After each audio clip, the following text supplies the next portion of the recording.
Hello students, ठीक है। तो लास्ट क्लास में हम लोगों ने तुम्हारा चार्ज ऑन कोलॉइड्स का मैकेनिज्म पढ़ा था। उसमें एक और तुम्हारा सेकंड एक प्रोसेस आता है तुम्हारा due to charge due to capture of electrons, ठीक है। अब ये तुम्हारा जनरली किसके लिए वैलिड होता है? मेटल सॉल्ट्स के लिए। ये तुम्हारा किसके लिए वैलिड है? मेटल सॉल्ट्स के लिए। अब इसमें होता क्या, ध्यान दो कि जैसे अगर एक मान लो मेटल ले लिया जाए एयू, तो मेटेलिक बॉन्डिंग क्या होता है कि तुम्हारे मेटल एटम्स है उनके आसपास तुम्हारा सी ऑफ इलेक्ट्रॉन्स है, ठीक है। Metal atoms in a sea of electrons, जिसको हम लोग क्या बोलते हैं? कर्नल बोलते हैं। क्लियर है कि नहीं क्लियर है? आया समझ में? जब हम इसको जब हम इसका कोलॉइड बनाते हैं, कोलॉइड बनाने का मतलब देखो अभी ये मेटल्स अलग अलग है, मेटल्स अलग अलग है तो इनका इंडिविजुअल साइज तुम्हारा 1 नैनोमीटर से 1000 नैनोमीटर से कम है। तो जब कोऑगुलेशन होता है तो क्या होता है, ये जो मेटल आयंस है ये पास पास आके एग्रीगेट हो जाते हैं। क्लियर है? पास पास आके एग्रीगेट हो जाते हैं। अब ये अगर मेटल आयंस पास पास आके एग्रीगेट हो रहे हैं तो ये जो इलेक्ट्रॉन्स हैं, ये सर्टेन इलेक्ट्रॉन्स इनके सरफेस पे क्या आके क्या हो जाते हैं? एड्सॉर्ब हो जाते हैं। Electron gets adsorbed on the surface and hence इसमें जो चार्ज आता है that is due to electron capture. इसीलिए हम लोगों ने बोला था कि metal salts are negatively charge. Clear है कि नहीं क्लियर है? ठीक है।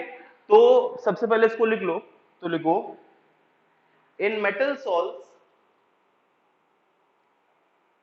when metal atoms aggregate together, when metal atoms aggregate together to form colloid, when metal atoms aggregate together to form colloid, the electrons get captured on the electrons gets captured on the surface of metal, gets captured bracket में लिख लेना adsorbed, ठीक है। adsorbed on the surface of metal which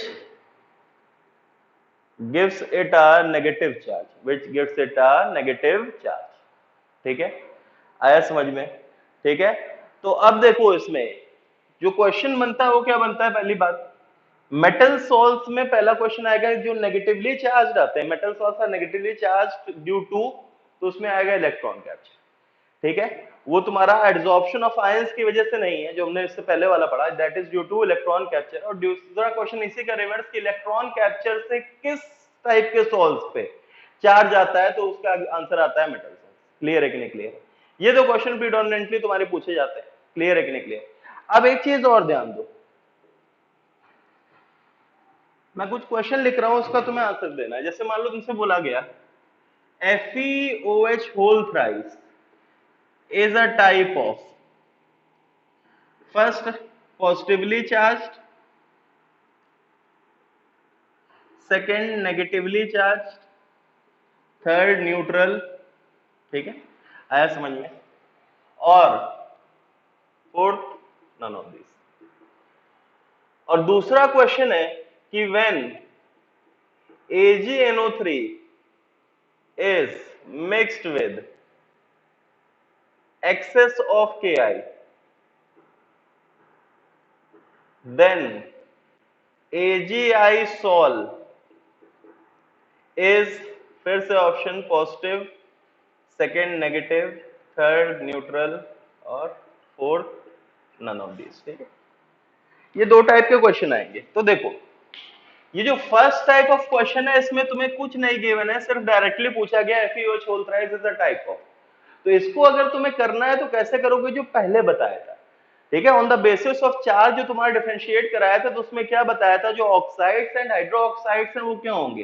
positively charge. तो इसका answer क्या हो जाएगा? ए, क्योंकि इसमें ये बिल्कुल नहीं गिवन FeOH होल थ्राइस कैसे बना है, ठीक है। आया समझ में? या इसकी मैकेनिज्म फॉर्मेशन की कुछ नहीं गिवन है। लेकिन सेकंड क्वेश्चन में तुम्हें गिवन है कि हम लोगों ने AgNO3 को जब Ki से मिक्स किया और AgI प्लस KNO3 बना, तो इस केस में जो AgI सॉल है, अब इसमें एक्सेस में क्या है? Ki।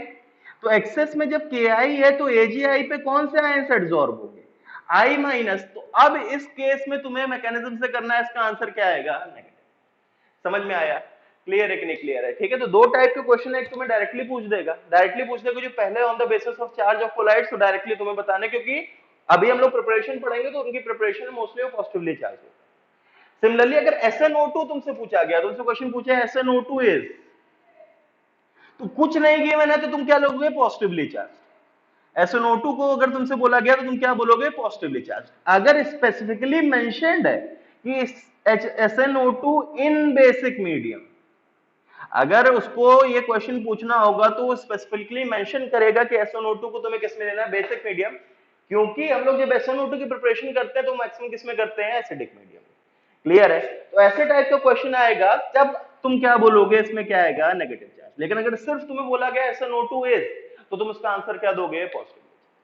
क्लियर है कि नहीं क्लियर है? समझ में आया? ठीक है, अब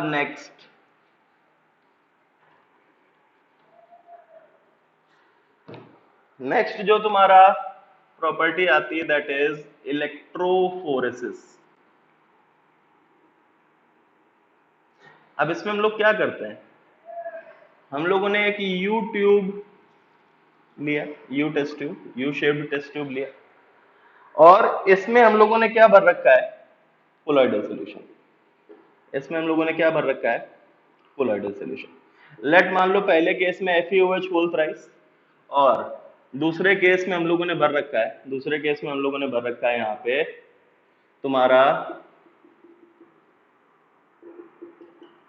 AS2S3। ठीक है, इसमें FeOH होल थ्राइस का कोलॉइड और इसमें तुम्हें AS2S3 का कोलॉइड। अब इसमें हम लोगों ने क्या किया? प्लेटिनम वायर्स डिप करके या इलेक्ट्रोड डिप करके इसको किससे कनेक्ट कर दिया? बैटरी से। सिमिलरली इसमें तुमने प्लेटिनम वायर डिप करके इसको किससे कनेक्ट कर दिया? बैटरी से। ठीक है, प्लेटिनम वायर डिप करके इसको किससे कनेक्ट कर दिया? बैटरी से। क्लियर है? ठीक है, तो अब क्या देखा जाता है? ध्यान दो, अब देखो FeOH होल थ्राइस है तो ये क्या है? पॉजिटिवली चार्ज कोलॉइड है, और AS2S3 ये क्या है? नेगेटिवली चार्ज कोलॉइड है। तो जनरली जब तुम इसमें बैटरी ऑन करोगे, तो बैटरी ऑन करोगे, अच्छा ये इसका क्या है? This is positive, this is negative, मतलब दिस इज एनोड, और ये क्या है? कैथोड। सिमिलरली ये इसका एनोड, ये क्या है? इसका कैथोड। तो क्या देखा गया कि जब तुमने बैटरी ऑन की तो क्या देखा गया? जो पॉजिटिवली चार्ज्ड कोलॉइड्स थे, अब देखो ये FeOH होल थ्राइस के मान लो डीपी पार्टिकल्स है, तो ये किसकी तरफ मूव करेंगे? टुवर्ड्स द नेगेटिव इलेक्ट्रोड, मतलब कैथोड की तरफ। वाइल जो नेगेटिवली चार्ज्ड पार्टिकल्स थे, ये किसकी तरफ तुम्हारा माइग्रेट करेंगे? Towards the positively charged electrode, and they get accumulated at the negative. कहां पे एक्यूमुलेट होगा? पॉजिटिव इलेक्ट्रोड पे। और पॉजिटिव कहां पे इलेक्ट्रोड एक्यूमुलेट होगा? Negative electrode. तो इलेक्ट्रोफोरेसिस क्या है? व्हेन, ध्यान से सुनो मैंने क्या बोला, when a colloidal solution is taken in a U tube and connected to a battery, then the positively charged colloid move towards the negative electrode, bracket में cathode, and positively charged colloids moves towards the negative electrode, positive negative की तरफ जाएगा, and negatively charged colloid moves towards the positive electrode and gets accumulated. This phenomena is known as what? Electrophoresis. ठीक है, तो लिख लो सबसे पहले, when a colloidal solution is taken in a U tube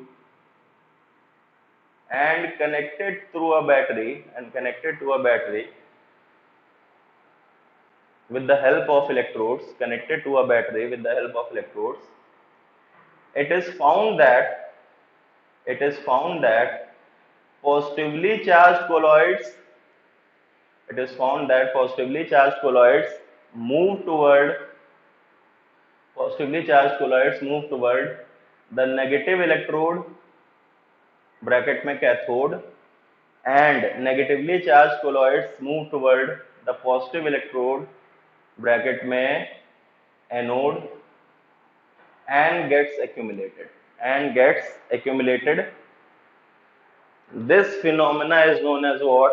Electrophoresis. This phenomena is known as what? Electrophoresis. ठीक है, आया समझ में? अब देखो इसको फर्दर हम लोगों ने दो पार्ट में डिवाइड किया है, कैटाफोरेसिस, एक एनोडोफोरेसिस। कैटाफोरेसिस मतलब जब कैथोड पे जाके एक्यूमुलेशन होगा। कैथोड पे जाके एक्यूमुलेशन कब होगा? कैथोड कौन सा इलेक्ट्रोड है? नेगेटिव। तो नेगेटिव पे कौन सा कोलॉइड तुम्हारा एक्यूमुलेट करेगा? पॉजिटिव वाला।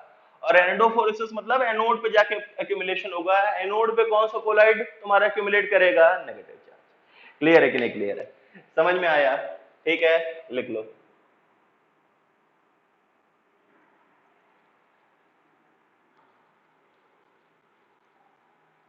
ठीक है, अब नेक्स्ट इसी में एक आता है आइसो इलेक्ट्रिक पॉइंट।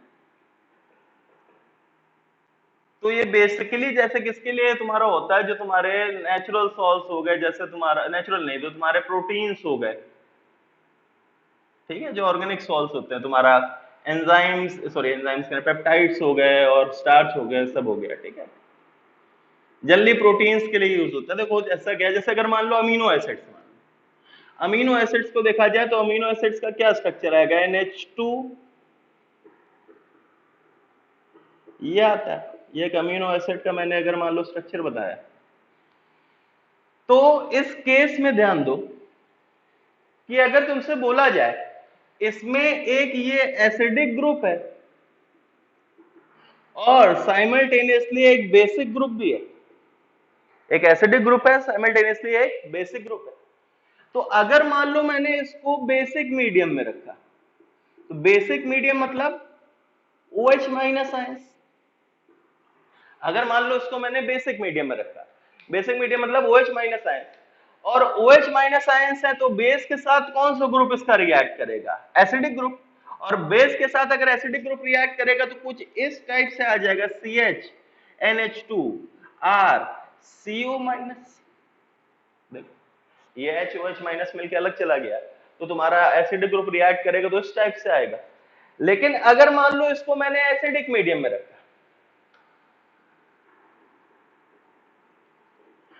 तो एसिडिक मीडियम में अब इसका कौन सा ग्रुप रिएक्ट करेगा? तुम्हारा बेसिक ग्रुप। और बेसिक ग्रुप अगर रिएक्ट करेगा तो कुछ इस टाइप से आएगा, देखो COH CHR NH3 प्लस। देखो क्लियर है?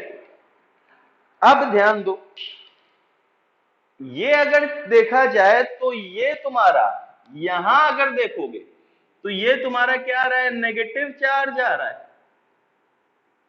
और यहां पे क्या आ रहा है? तुम्हारा पॉजिटिव चार्ज आ रहा है। तो सच टाइप ऑफ तुम्हारे colloids can acquire both negative charge as well as positive charge. ठीक है, तो पहले इसको लिखो, पहले इसको लिख लो, ये बना लेना फिर लिख लेना।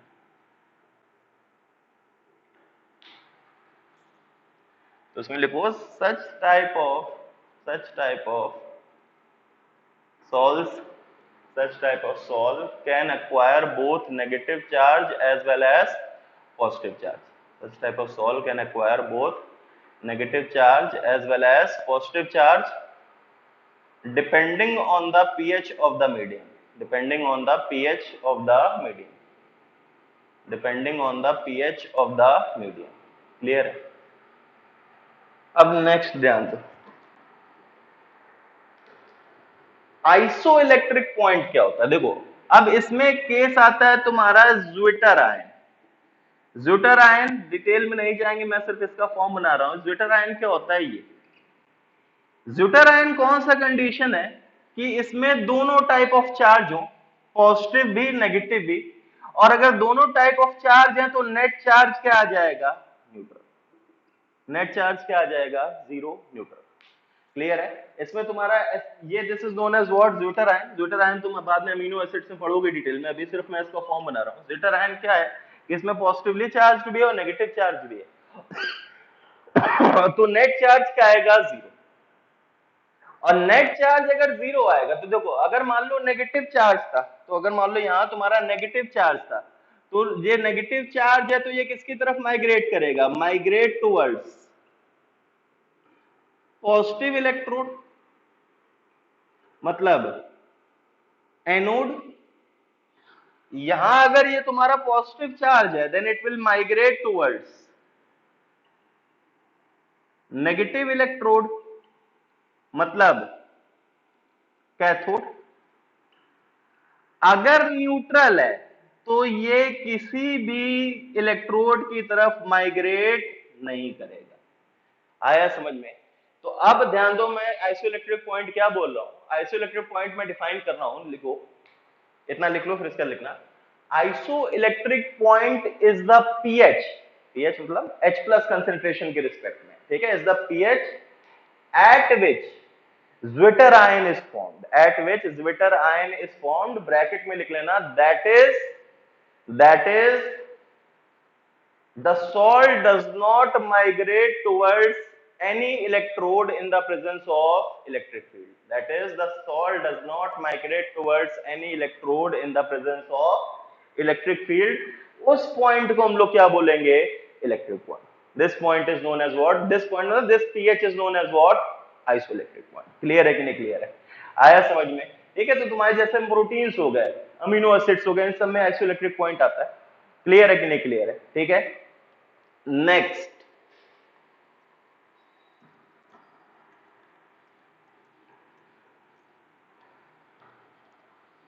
ठीक है, टर्म्स के लिए ध्यान रखते जाओ।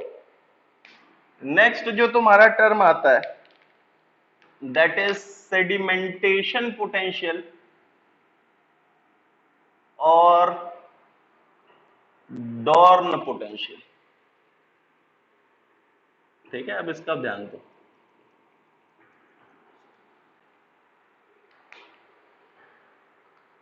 अगर मान लो एक तुम्हें कोलॉइड देखा जाए, जैसे मान लो एक कोलॉइड देखा, ये तुम्हारा कोलॉइड है, इस पे तुम्हारा मैंने क्या बताया, एक लेयर आएगी, लेयर ऑफ आयंस एडसॉर्ब। ठीक है, फर्स्ट लेयर जो आएगी स्टेशनरी लेयर, वो किसका आएगा, डीपी के ऊपर डायरेक्टली एडसॉर्ब लेयर आएगी तुम्हारी आयंस, और उसकी वजह से क्या आएगा, चार्ज ऑफ कोलॉइड। और सेकेंड लेयर काउंटर आयंस की आएगी, सेकेंड लेयर तुम्हारे काउंटर आयंस की आएगी। क्या बताया कि जो फर्स्ट लेयर होगी, जो फर्स्ट लेयर होगी that will be in same phase with DP, और सेकेंड लेयर जो होगी that will be in same phase with DM. Clear है? अब एक चीज, अगर मान लो इसका सेडिमेंटेशन, सेडिमेंटेशन का मतलब इसको ग्रेविटी के इन्फ्लुएंस में नीचे प्रेसिपिटेट करा। देखो वैसे तो कोलॉइड जनरली प्रेसिपिटेट नहीं होते हैं, तुम्हें बताया था, क्योंकि वो कंटिन्यूअसली ब्राउनियन मोशन करते हैं। लेकिन अगर मान लो किसी मेथड से मैंने एक एक्सटर्नल मेथड लगाया, सेंट्रिफ्यूगेशन करा दिया, उसका तेजिस घुमा दिया है, किसी एक्सटर्नल मेथड से मैं उनका सेडिमेंटेशन कराऊं, कोलॉइड अपने आप जल्दी प्रेसिपिटेट नहीं होते। तुम्हें बताया ड्यू टू तुम्हारा ब्राउनियन मोशन, वो कंटिन्यूअसली तुम्हारा क्या करते रहते हैं, मोशन में रहते हैं, जिसकी वजह से वो तुम्हारा नीचे सेटल नहीं करते हैं। लेकिन मैं किसी एक्सटर्नल मेथड से उनका तुम्हारा सेडिमेंटेशन कर रहा हूं, सेडिमेंटेशन मतलब ग्रेविटी के इन्फ्लुएंस में नीचे। ठीक है, तो एक चीज बताओ, सेडिमेंटेशन मतलब ग्रेविटी के इफेक्ट से नीचे सेटल कराना, तो ये बताओ ग्रेविटी का इफेक्ट किस लेयर पे ज्यादा लगेगा, फर्स्ट लेयर पे कि सेकेंड लेयर पे? तो ये चीज बताओ कि first layer is in same phase with DP, और डीपी का साइज क्या होता था, 1 नैनोमीटर से 1000 नैनोमीटर, और second layer same face with DM है, डीएम मान लो वाटर है, तो ये सेम फेस का मतलब ये एक्वस है, और सेम फेस विद तुम्हारा अगर वाटर एक्वस आ जाएगा मतलब एक टाइप के ट्रू सोल्यूशन के फॉर्म में, ये बोल सकता हूं। सेम फेस विद डीएम मतलब homogeneous with DM, homogeneous with water मतलब लेस देन 1 नैनोमीटर वाला फॉर्म है। तो ये 1 नैनोमीटर से 1000 नैनोमीटर, और ये तुम्हारा लेस देन 1 नैनोमीटर, किस पे इफेक्ट ऑफ ग्रेविटी ज्यादा लगेगा, तो तुम्हारा डीपी वाली लेयर पे ज्यादा लगेगा। तो अगर मैं इसका सेडिमेंटेशन कराता हूं तो चीज ध्यान दो, कुछ देर बाद जो इसका फॉर्म आएगा वो इस टाइप से आएगा, देखो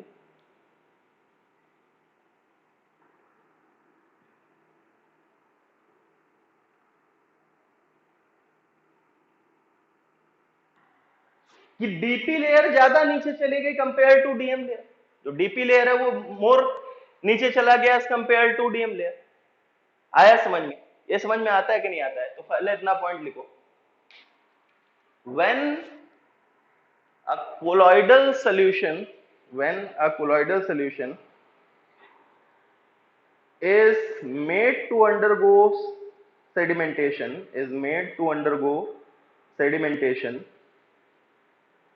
due to any external process, bracket में लिखूंगा centrifugation, due to any external process, bracket में एक प्रोसेस है सेंट्रीफ्यूगेशन, ठीक है, then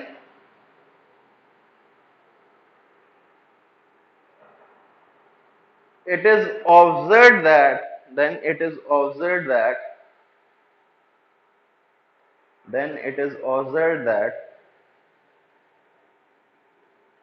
the effect of gravity on first layer bracket में लिख लेना fixed layer, effect of gravity on first layer bracket में fixed layer is more than mobile layer, is more than mobile layer,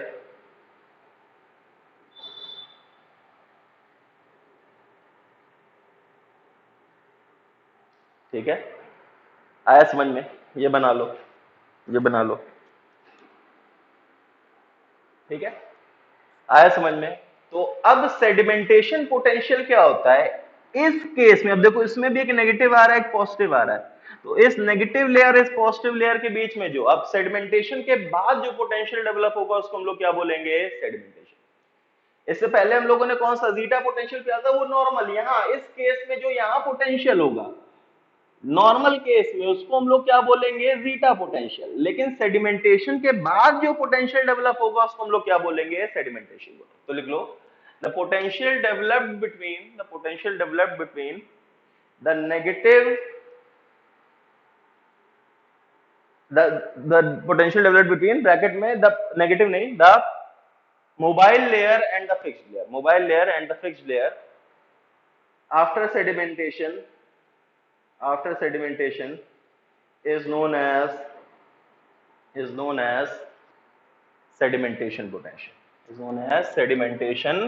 potential, ठीक है। Clear है कि नहीं clear है? ठीक है। नेक्स्ट पॉइंट,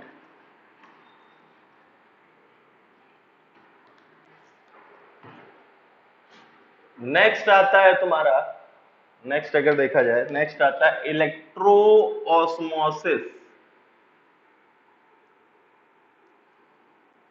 अब इसमें क्या करते हैं कि अगर मान लो फिर से एक यूट्यूब लो, यूट्यूब में मैंने क्या लिया,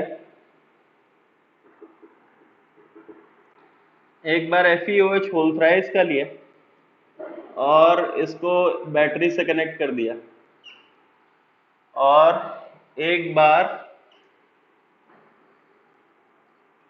तुम्हारा AS2S3 का लिया और इसको बैटरी से कनेक्ट कर दिया, ठीक है। दो डायग्राम मैं बना दे रहा हूं यहां, देखिए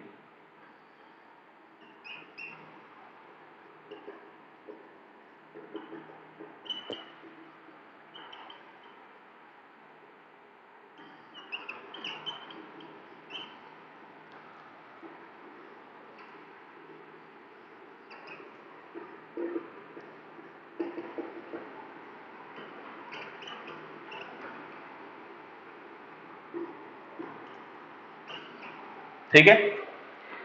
अब ये बताओ कि सबसे पहले अगर मान लो मैं इसमें पोटेंशियल लगाऊं, ये तुम्हारा क्या है? पॉजिटिव सॉल है, ये तुम्हारा नेगेटिव सॉल है। तो ये बताओ, ये जैसे मान लो तुम्हारा ये पॉजिटिव इलेक्ट्रोड है, ये नेगेटिव इलेक्ट्रोड है, तो ये बताओ किसकी तरफ मूव करेगा? हमने बताया किसकी तरफ मूव होगा? डिस्पर्स्ड फेज का movement towards negative electrode, positive sol का नेगेटिव इलेक्ट्रोड के साथ, और नेगेटिव सॉल का तुम्हारा पॉजिटिव इलेक्ट्रोड के पास। क्लियर है कि नहीं क्लियर है? आया समझ में? ये हम लोगों ने पढ़ा ऊपर वाला जो चीज थी, हम लोगों ने किसमें पढ़ा? इलेक्ट्रोफोरेसिस में। ये हम लोगों ने अभी कुछ देर पहले किसमें पढ़ा, इलेक्ट्रोफोरेसिस में। अब नीचे ध्यान दो, इलेक्ट्रो ऑस्मोसिस क्या होता है। इलेक्ट्रो ऑस्मोसिस में मैंने क्या किया, मैंने एक सेमी परमिएबल मेम्ब्रेन लगा दी। मैंने क्या लगा दिया, सेमी परमिएबल मेम्ब्रेन। अब सेमी परमिएबल मेम्ब्रेन क्या होता है, विच अलाउज ओनली, उस केस में सॉल्यूट था तो इस केस में क्या होगा, विच अलाउज ओनली, वहां सॉल्वेंट था तो इस केस में क्या होगा, which allows only DM particles to pass but does not allow DP particles. जो डिस्पर्शन मीडियम के पार्टिकल्स को तो अपने से पास होने देगा, लेकिन डिस्पर्स्ड फेज पार्टिकल्स को अपने से पास नहीं होने देगा। मतलब डिस्पर्स्ड फेज का मोशन क्या कर दे रहा है, रेस्ट्रिक्ट कर दे रहा है। डिस्पर्स्ड फेज का मोशन क्या कर दे रहा है, रेस्ट्रिक्ट कर दे रहा है। तो अब अगर मान लो ये तुम्हारा FUH होल्ट्राइज के हैं तो ये तुम्हारे इधर मूव नहीं कर पाएंगे। तो अब इस केस में क्या होता है, एक चीज ध्यान दो, जब मैंने वहां बनाया, जैसे मान लो मैंने AgI का बनाया था, AgI का मैंने क्या बोला कि I माइनस इस पे प्रेसिपिटेट हुआ, तो K प्लस की एक काउंटर लेयर बन रही थी। ये डीपी में था, ये किसके साथ सेम फेज में था, डीएम में। और सिमिलरली अगर मान लो यहां पॉजिटिव लेयर बन रही थी तो नेगेटिव लेयर डीएम में बन रही थी। मतलब मैं क्या बोल रहा था, layer of counter ions is formed in the DM. जो सेकंड लेयर मोबाइल लेयर थी वो किसमें थी, डीएम में थी, और वो काउंटर आयंस की थी। तो अगर मैंने डिस्पर्स्ड फेज के पार्टिकल्स का मूवमेंट रिस्ट्रिक्ट कर दिया है तो इस केस में अब कौन सा पार्टिकल्स मूव करने लगेंगे, डिस्पर्शन मीडियम। क्लियर है, इस केस में कौन से पार्टिकल्स मूव करेंगे, अब डिस्पर्शन मीडियम। अब दूसरी चीज, क्योंकि डिस्पर्शन मीडियम की जो चार्ज आ रहा है वो काउंटर अपोजिट आ रहा है as compare to disperse phase. तो देखो ये अगर पॉजिटिवली चार्ज्ड है तो डिस्पर्शन मीडियम में जो आयंस आएंगे वो कौन से आएंगे, नेगेटिव। और डिस्पर्शन मीडियम में अगर नेगेटिव आएंगे तो जो मूवमेंट होगा वो किसकी तरफ होगा, पॉजिटिव की तरफ। चीज समझ में आई, मैंने क्या बोला कि अगर FUH होल्ट्राइज सॉल्व पॉजिटिव है, पॉजिटिव मतलब स्टेशनरी लेयर पॉजिटिव है, तो स्टेशनरी लेयर पॉजिटिव है तो मोबाइल लेयर जो डीएम में है वो नेगेटिव है, और नेगेटिव है तो वो किसकी तरफ मूव करेगी, पॉजिटिव इलेक्ट्रोड की तरह। और सिमिलरली अगर ये नेगेटिव है तो डीएम में क्या आएगा, पॉजिटिव आएगा, और पॉजिटिव आएगा तो किसकी तरफ मूव करेगा, negative. This phenomena is known as what, electroosmosis. देखो इस केस में जो मूवमेंट ऑफ डीएम है वो अपोजिट है टू मूवमेंट ऑफ डीपी। देखो डीपी नेगेटिव की तरफ जा रहा था तो डीएम पॉजिटिव की तरफ आ रहा है, डीपी पॉजिटिव की तरफ जा रहा था तो डीएम नेगेटिव की तरफ आ रहा है। मतलब जो मूवमेंट इन इलेक्ट्रोऑस्मोसिस होगा वो रिवर्स होगा एज कंपेयर टू इलेक्ट्रो। ठीक है, तो पहले लिख डालो, पहले लिखो if the movement of dp particles is restricted, if the movement of dp particles is restricted by applying a semi permeable membrane, by applying a semi permeable membrane, then movement of dm takes place, then movement of dm takes place in presence of electric field, then movement of dm takes place in presence of electric field, full stop. Next point,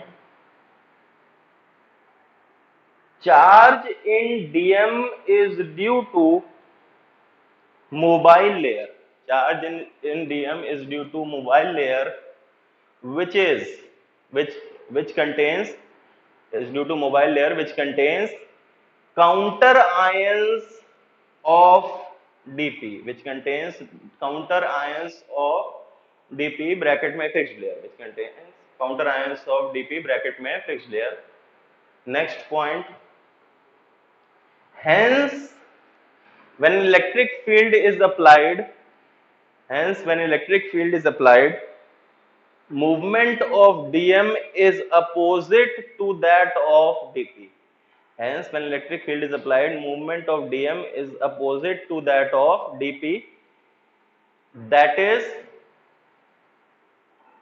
for positively charged colloid, that is for positively charged colloid. Positively charge chloride का मतलब क्या है, bracket में लिख लो fixed layer positive, fixed layer क्या है, positive, comma mobile layer negative, mobile layer negative, bracket close, DM move towards positive electrode, DM move towards positive electrode and vice versa, ठीक है, ये लिख देना।